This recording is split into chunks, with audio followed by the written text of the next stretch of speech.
दोस्तों, आपने China wall के बारे में सुना होगा। ये दीवार दुनिया की सबसे बड़ी दीवार है। ये दीवार इतनी ज्यादा बड़ी है कि अगर आप इस पर पैदल सफर करें तो इसके एक हिस्से से दूसरे हिस्से तक पहुंचने में आपको 18 माह लग जाएंगे। ये ऐसा स्ट्रक्चर है जिसे मुकम्मल तौर पर सिर्फ और सिर्फ सैटेलाइट की मदद से ही देखा जा सकता है। अगर आप इसे जहाज की मदद से मुकम्मल तौर पर देखने की कोशिश करेंगे तो आप इसको नहीं देख पाएंगे। इसका एक हिस्सा गोबी डिजर्ट से शुरू होता है और खतरनाक जंगलों और पहाड़ों से होता हुआ समुद्र में जाकर खत्म होता है और इसका साइज 8,850 किलोमीटर है। आखिर इस दीवार को क्यों बनाया गया और जिस पॉइंट से ये दीवार शुरू होती है वहां साइंसदानों ने ऐसा क्या देखा जिसने पूरी दुनिया के होश उड़ा दिए। ये अमेजिंग इन्फॉर्मेशन आप जानोगे आज की इस वीडियो में, तो पूरी वीडियो वॉच कीजिएगा। और आप देख रहे हैं स्पेस वर्ल्ड।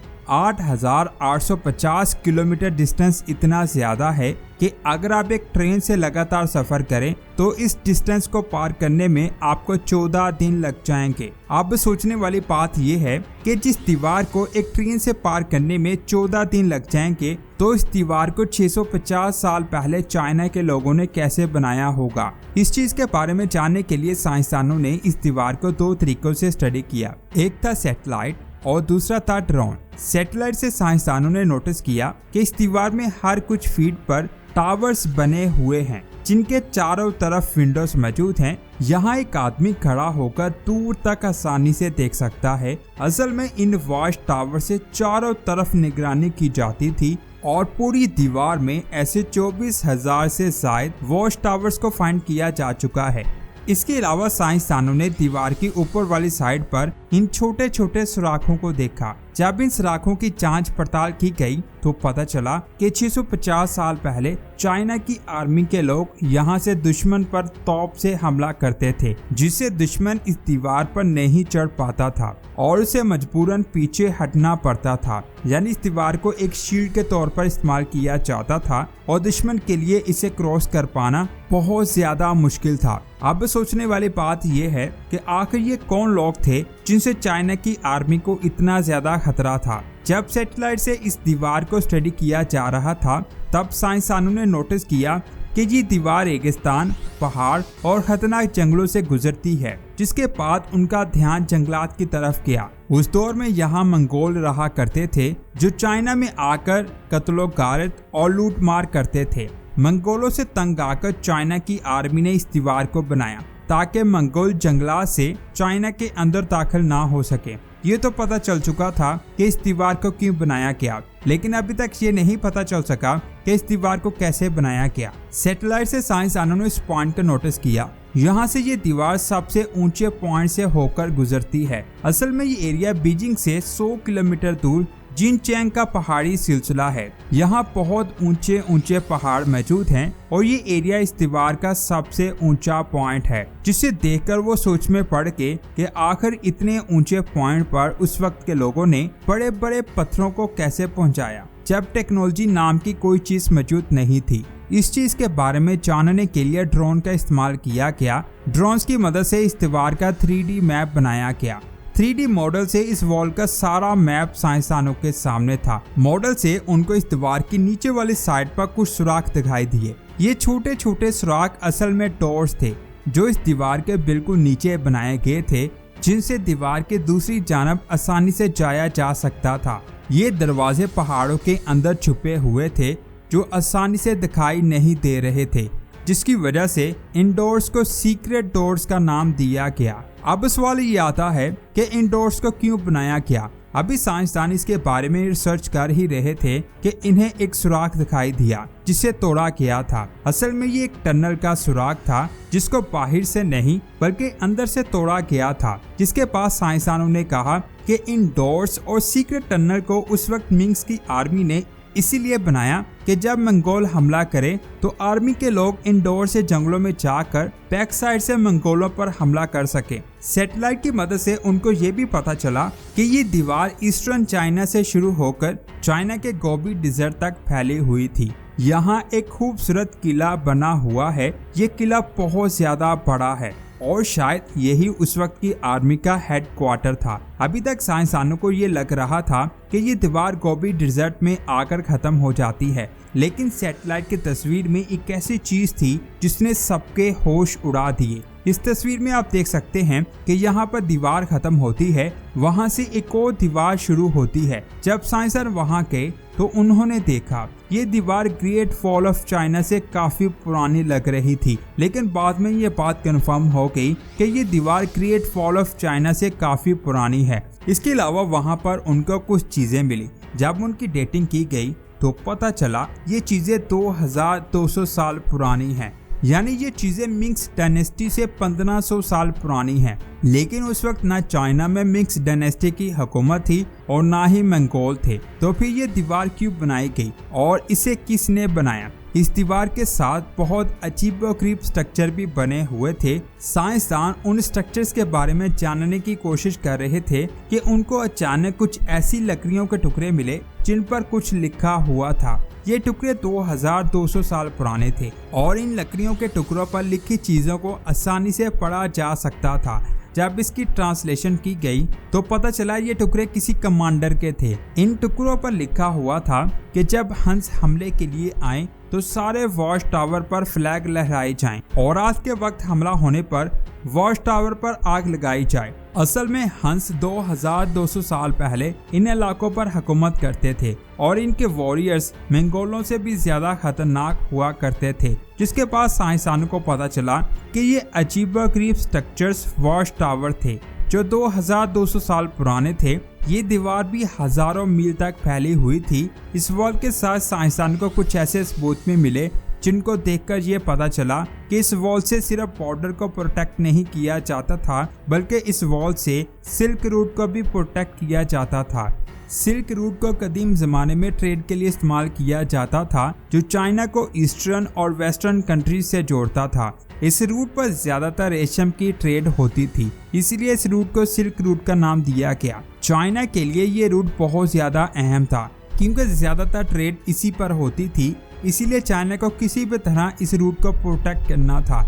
आप ये जानकर हैरान हो जाएंगे कि इस पुरानी दीवार की लंबाई 12,000 किलोमीटर है, जो the great wall of China से काफी बड़ी है। अगर चाइना की सभी वॉल्स को जोड़ दिया जाए तो उनकी लंबाई 21,000 किलोमीटर बनती है और अगर सभी वॉल्स को स्ट्रेच किया जाए तो ये दीवार आधे से भी ज्यादा दुनिया में फैल सकती है। साइंसदान के मुताबिक ग्रेट वॉल का 40% हिस्सा टूटकर गायब हो चुका है और ग्रेट वॉल ऑफ चाइना को बनाने में 4 लाख लोग मर गए थे, यानी लोगों से सजा के तौर पर काम करवाया जाता था और जो लोग मर जाते उनको इसी दीवार के अंदर दफन कर दिया जाता। हमारी जमीन का डायमीटर 12,742 किलोमीटर है, यानी पाकिस्तान से दुनिया के आखिरी कोने का डिस्टेंस 12,742 किलोमीटर हो सकता है, इससे ज्यादा नहीं हो सकता। अमेरिका हमसे 11,375 किलोमीटर दूर है। अगर हम पैदल सफर करें तो वहां जाने में हमें 500 से 7 दिन लग जाएंगे। अगर कार पर 50 किलोमीटर फी घंटा की रफ्तार से सफर करें तो वहां जाने में 227 घंटे लगेंगे और अगर हम जहाज से सफर करें तो हम सिर्फ 13 घंटों में वहां पहुंच जाएंगे। इसका मतलब ये हुआ जैसे जैसे टेक्नोलॉजी एडवांस हो रही है, हमने दुनिया को उतना ही छोटा कर लिया है। हम दुनिया के उन हिस्सों तक भी पहुंच चुके हैं जिनके बारे में कोई जानता तक नहीं था। जहाज पर सफर करते हुए आप दुनिया के मैप को खोलें तो आपको पता चलेगा कि आप दुनिया के किसी भी कोने में जा सकते हैं, चाहे वो जगह हमसे जितनी भी दूर और खतरनाक हो, हम वहां पर पहुंच जाएंगे। लेकिन एशिया का एक ऐसा एरिया है जिसके ऊपर से जहाज नहीं उड़ सकता। चाहे वो जहाज जितना भी एडवांस हो, वो उस एरिया के ऊपर से नहीं गुजर सकेगा। जो भी जहाज इस एरिया के ऊपर से गुजरता है वो जिंदा वापस नहीं आ पाता। आखिर उस एरिया में ऐसा क्या है? ऐसा भी नहीं है कि उस एरिया में समुंदर है, बल्कि वो एरिया खुश्क जमीन का ही हिस्सा है। तो आखिर ऐसी क्या वजूहात हैं कि जहाज इस एरिया के ऊपर से नहीं गुजर सकते? इस एरिया के ऊपर से जहाज ना गुजरने की कई वजूहात हो सकती हैं, लेकिन इनके बारे में जानने से पहले हमें इस एरिया की तारीख के बारे में जानना होगा, जिसे डेड जोन जियोग्राफिक रीजन भी कहा जाता है, जो तिब्बत प्लेटू में मौजूद है। ये एरिया दुनिया के खतरनाक इलाके नॉर्थ ग्रीनलैंड और अंटार्कटिका में से एक है। यहाँ से भी जहाज नहीं गुजर सकते। रकबे के लिहाज से ये एरिया अंटार्कटिका ग्रीनलैंड से भी 5 गुना ज्यादा बड़ा है, लेकिन इतना बड़ा एरिया इंसानों के रहने के लायक नहीं है। यहाँ पर बहुत कम लोग रहते हैं, जिनकी तादाद 14 मिलियन है। दुनिया की ये बड़ी सतह इंसानों के रहने के लायक नहीं है और यहाँ पर बहुत कम लोग रहते हैं। तिब्बतन प्लेटो की बुलंदी 4500 मीटर है, जिसकी वजह से ये एरिया दुनिया का बुलंद तरीन रीजन बन जाता है और इसी वजह से इस एरिया को रूफ ऑफ द वर्ल्ड यानी दुनिया की छत भी कहा जाता है। अपनी ऊंचाई की वजह से ये इलाका सदियों से जहाजों की उड़ान में रुकावट बनता रहा है। दुनिया में पहली मर्तबा जहाज वर्ल्ड वार 2 में इस एरिया के ऊपर से गुजरे थे, जब जंग में ब्रिटिश इंडिया को अपने साथियों की जापान के खिलाफ मदद करने के लिए जंगी सामान चाइना भेजना था। तब पहली मर्तबा इस रीजन से जहाज गुजरा था, लेकिन जब पायलट ने इस पहाड़ी इलाके से फ्लाई किया तो उसको वहां पर बहुत हंगामी सूरत हाल का सामना करना पड़ा। वहां पर हवा की स्पीड 200 मील फी घंटा थी और वह इलाका इतना ठंडा था कि उसने जहाज के टैंक में मौजूद फ्यूल को फ्रीज कर दिया। और सबसे बड़ी परेशानी की बात यह थी कि उस एरिया में दूर तक कोई भी एयरपोर्ट नहीं था यहाँ पे हंगामी सूरत हाल में लैंड किया जा सके। 42 महीनों के अंदर 594 जहाज इस एरिया से गुजरे, जिनमें 1659 लोग सवार थे। वो सब के सब लापता हो गए और आज तक उनका कोई भी पता नहीं मिल सका। मुझे उम्मीद है आप ये सुनकर खौफजदा हुए होंगे कि आखिर वो सब लोग कहाँ गायब हो गए, उनका आज तक कोई भी सुराग क्यों नहीं मिल सका। इस जगह पर सफर करते हुए गायब होने की बहुत सी वजह थी, जिनमें से कुछ आप इस वीडियो में आगे जान पाओगे। गायब होने की एक वजह वहाँ का एनवायरनमेंट था। वो जहाज जहाँ से प्रवास कर रहे थे उस एरिया का एनवायरनमेंट सफर करने के काबिल नहीं था। वो लोग उस एरिया के एनवायरनमेंट की जद में आकर गायब हुए थे, ना कि दुश्मन की कार्रवाई के नतीजे में। कुछ ही महीनों में अलाइड फोर्सेस के 50% जहाज इस एरिया में हादसे का शिकार हो गए और अलाइड फोर्सेस का जानी नुकसान भी इतना ज्यादा था कि ब्रिटिश की जर्मन के खिलाफ जंग में उतना जानी नुकसान नहीं हुआ था जितना उस एरिया से गुजरते वक्त हुआ। मॉडर्न एयरलाइंस के लिए इतना ज्यादा नुकसान नाकाबिले कबूल है, लेकिन यहाँ पर खुशकिस्मती की बात यह है कि वर्ल्ड वार 2 के बाद से इस एरिया के बारे में पूरी दुनिया को पता चल चुका था कि ये इलाका जहाजों की प्रवास के लिए बिल्कुल भी मुनासिब नहीं है। यहाँ पर इससे पहले कोई भी एयरपोर्ट मौजूद नहीं था। वर्ल्ड वार 2 के बाद 1956 में चाइनीज तिब्बतन में पहला एयरपोर्ट बनाया गया। इसके 10 साल बाद दूसरा एयरपोर्ट लाशा में बनाया गया। ये दोनों इंटरनेशनल एयरपोर्ट हैं। इन एयरपोर्ट से जाने वाली डोमेस्टिक फ्लाइट्स कभी कभी तिब्बतन प्लेटो के ऊपर से गुजर जाती है, लेकिन ईस्ट एशिया से वेस्ट की तरफ जाने वाली इंटरनेशनल फ्लाइट कभी भी यहाँ से प्रवास नहीं करती। तरीक को जान लेने के बाद पता चलता है कि क्यों आज के जहाज इस रीजन से प्रवास नहीं करते। हालांकि आज के एडवांस एयरक्राफ्ट ऊंचे पहाड़ों के ऊपर से आसानी से गुजर सकते हैं, लेकिन फिर भी किसी भी किस्म के हादसे से बचने के लिए ऐसी जगह से प्रवास करना मुनासिब नहीं समझा जाता। इसकी भी चंद बड़ी वजूहात हैं जिसकी वजह से आज के जहाज उस एरिया से नहीं गुजरते। सबसे पहली वजह है किसी भी इमरजेंसी सिचुएशन से बचने के लिए ऐसे रास्ते का इंतखाब नहीं किया जाता जिसकी बुलंदी बहुत ज्यादा हो। तिब्बतन प्लेटो की ऊंचाई 14,000 फीट है, जबकि मौजूदा एयरक्राफ्ट 30,000 फीट तक ऊंचे उड़ने की सलाहियत रखते हैं। लेकिन अगर कभी इन जहाजों को इमरजेंसी सूरत हाल का सामना करना पड़ा, मिसाल के तौर पर इंजन फेल होने की सूरत में जहाज को 30,000 फीट की बुलंदी से 10,000 फीट की बुलंदी पर आना पड़ता है। और अगर इस तरह की सूरत हाल का सामना तिब्बत प्लेटो में हो जाए जिसकी अपनी बुलंदी 14,000 फीट है, तो जहाज 10,000 फीट तक आने से पहले ही गिर कर तबाह हो जाएगा। यहाँ से ट्रेवल ना करने की दूसरी बड़ी वजह तिब्बतन प्लेटो के आसपास इमरजेंसी लैंडिंग के लिए कोई भी एयरक्राफ्ट मौजूद नहीं है। एक और वजह वहाँ पर चलने वाली हवाएं हैं। तिब्बतन प्लेटो में हवाएं वेव शेप पैटर्न में से गुजरती हैं। जब जहाज इस तरह के विंड पैटर्न में से गुजरता है तो उसको हंगामी सूरत हाल का सामना करना पड़ सकता है, और अगर जहाज पहले ही किसी हादसे का शिकार हो तो इस तरह वो मजीद मुसीबत का शिकार हो जाएगा। इसके अलावा जो चीजें हादसे की वजह बन सकती हैं वो है वहाँ का टेम्परेचर। इस एरिया का टेम्परेचर -40 से भी नीचे चला जाता है, जो जहाज के फ्यूल को आसानी से फ्रीज कर सकता है। फ्यूल के जमने की वजह से जहाज ऑपरेट नहीं कर सकेगा। और हादसे का शिकार हो जाएगा। तो दोस्तों, ये वो बड़ी वजूहात थी जिसकी वजह से कोई भी जहाज इस जगह से नहीं गुजरता। अगर कोई इस एरिया से गुजरते हुए हादसे का शिकार हो जाए तो वो दुनिया के सबसे खतरनाक हादसों में से एक होगा। यहाँ पर याद रखने वाली बात यह है कि इस बात से कोई भी फर्क नहीं पड़ता कि हमारी दुनिया कितनी छोटी, महफूज और एडवांस हो चुकी है। अभी भी दूर दराज कुछ ऐसे एरियाज मौजूद हैं, यहाँ पर सफर करना खतरे से खाली नहीं है। आप इसके बारे में क्या सोचते हैं, कमेंट्स करके जरूर बताएं। दोस्तों, इस तस्वीर को देखें। यह है जमीन पर रहने वाला सबसे बड़ा एनिमल, अफ्रीकन एलिफेंट। इसके बाद इस तस्वीर को देखें। यह है पानी में रहने वाला दुनिया का सबसे बड़ा एनिमल, ब्लू व्हेल, जिसमें अफ्रीकन एलिफेंट का साइज इसकी पूंछ के बराबर है। लेकिन ये बहुत बड़ी जेलीफिश 10 हाथियों के बराबर है। ये एनिमल 4 हाथियों के बराबर है। और इस फिश की लंबाई देखो। समुद्र में रहने वाले ये सारे जानवर जमीन पर रहने वाले जानवरों से बहुत ज्यादा बड़े हैं, जिसका मतलब है कि समुद्र में कुछ तो ऐसा है जिससे वहां रहने वाले जानवरों का साइज जमीन पर रहने वाले जानवरों से बहुत बड़ा हो जाता है। लेकिन अगर मैं बात करूं करोड़ों साल पहले की, तो उस वक्त जमीन पर रहने वाले जानवर पानी में रहने वाले जानवरों से बहुत ज्यादा बड़े हुआ करते थे। तो अब यहाँ सवाल आता है कि पिछले करोड़ों सालों से हमारी जमीन में ऐसी क्या तब्दीलियां आई हैं कि समुद्र में रहने वाले जानवरों का साइज जमीन पर रहने वाले जानवरों से ज्यादा बड़ा हो रहा है। इस सवाल का जवाब जानने के लिए 2023 में साइंसदानों की एक टीम एक दिन समुद्री जानदारों पर स्टडी कर रही थी। इसके लिए उन्होंने 10 मुख्तलिफ ऐसी समुद्री फिशेस को लिया जिनका साइज 10 मीटर से ज्यादा था। लेकिन सोचने वाली बात यह थी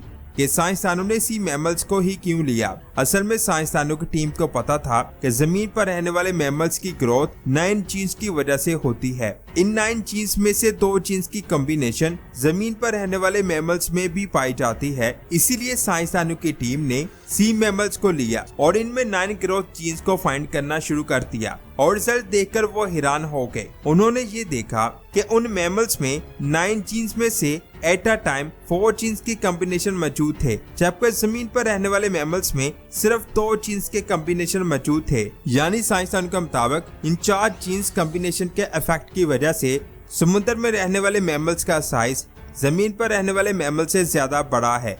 अब यहाँ पर सवाल ये आता है कि पानी में जाते ही मैमल्स को इन एक्स्ट्रा ग्रोथ जीन्स की जरूरत क्यों पड़ रही है, क्योंकि ये 2 की जगह पर 4 हो जाते हैं। आखिर इसके पीछे रीजन क्या है? जब इस चीज पर स्टडी की गई तो साइंसदान को पता चला कि समुद्र की गहराई में एक ऐसी गैस मौजूद है जिसकी वजह से समुद्र में रहने वाले जानदारों का साइज इतना बड़ा हो रहा है। असल में 1999 में एक साइंसदान ने अपनी टीम के साथ मिलकर समुद्र के मुख्तलिफ हिस्सों से प्रॉन्स को इकट्ठा किया, जिनमें 1800 मुख्तलिफ स्पीशीज के प्रॉन्स थे। जब उस साइंसदान ने इन प्रॉन्स के साइज को कंपेयर किया तो उसने देखा कि कुछ प्रॉन्स का साइज बाकी के मुकाबले में 6 गुना ज्यादा बड़ा था। वो बहुत हैरान हुआ कि आखिर ये कैसे पॉसिबल हो सकता है। इस चीज के बारे में जानने के लिए उस साइंसदान ने उस जगह और एनवायरनमेंट को स्टडी किया यहाँ पर वो प्रॉन्स रहते थे। जिसके बाद उसको जो चीज का पता चला वो बहुत हैरान कुन थी। उस साइंसदान ने ये देखा कि जिन प्रॉन्स का साइज छोटा था वो स्वेलो वाटर यानी समुद्र की सतह के करीब मौजूद पानी में रहते हैं, और जिनका साइज बड़ा था वो समुद्र की गहराई में रहते हैं। मजीद स्टडी करने से ये पता चला कि समुद्र की गहराई में मौजूद पानी काफी ठंडा होता है, इसीलिए वहाँ पर ऑक्सीजन सतह के मुकाबले में ज्यादा मिकदार में होती है, और ये वो गैस है जिससे प्रॉन्स का साइज सतह पर रहने वाले प्रॉन्स से ज्यादा बड़ा हो गया। अब सोचने वाली बात यह है कि आखिर ऑक्सीजन की वजह से साइज बड़ा कैसे हो सकता है। उस साइंसदान की स्टडी से एक आम सी बात सामने आई। फिश अपने गिल्स के जरिए सांस लेती है। अब क्योंकि ठंडे पानी में ऑक्सीजन की मकदार बहुत ज्यादा होती है, इसीलिए ज्यादा ऑक्सीजन को हासिल करने के लिए मछलियों के गिल्स का साइज बढ़ने लगा। क्योंकि जैसे ही फिश की बॉडी को ज्यादा ऑक्सीजन मिलने लगती है, उनका सेल मेटाबॉलिज्म बहुत ज्यादा फास्ट और एफिशिएंट होने लगता है, जिससे फिश के मसल्स भी ग्रो होने लगते हैं। यानी ज्यादा ऑक्सीजन से गिल्स बड़े होते हैं, और उन गिल्स को संभालने के लिए फिश की बॉडी भी बड़ी हो जाती है, और इस बड़ी बॉडी को ज्यादा ऑक्सीजन के लिए गिल्स मजीद बड़े हो जाते हैं, जिसका मतलब है क्रॉस जीन्स और समुद्र की गहराई में ज्यादा ऑक्सीजन की वजह से वहां मौजूद जानदारों का साइज बड़ा हो रहा है। लेकिन उस साइंसदान ने एक चीज को मिस कर दिया। अभी मैंने सिर्फ फिश की बात की है जो अपने गिल्स के जरिए सांस लेती है, लेकिन समुद्र में कई ऐसे जानदार रहते हैं जिनके गिल्स नहीं हैं। तो उनका क्या? जैसे ही इस साइंसदान की रिसर्च पब्लिश हुई तो एक साइंसदान ने देखा कि इस पूरी रिसर्च में एक मेजर लूप होल है कि फिश गिल्स के जरिए सांस लेती है, लेकिन समुद्र का सबसे बड़ा एनिमल तो ब्लू व्हेल है, जो एक मैमल है। ये व्हेल पानी के अंदर नहीं बल्कि सतह पर आकर सांस लेती है। तो आखिर इसका साइज इतना बड़ा कैसे हो गया? इस चीज के बारे में जानने के लिए इस साइंसदान ने अपनी अलग से स्टडी शुरू की और उसने ऐसी मछलियों को लिया जो पानी और जमीन दोनों पर रहती हैं। इसके लिए उसने मैग्रो नाम की एक स्पीशीज को लिया। ये पानी और जमीन दोनों पर रह सकती है, इसलिए उसने उसके 2 ग्रुप बनाए। एक ग्रुप को उसने पानी पर रखा और एक को जमीन पर।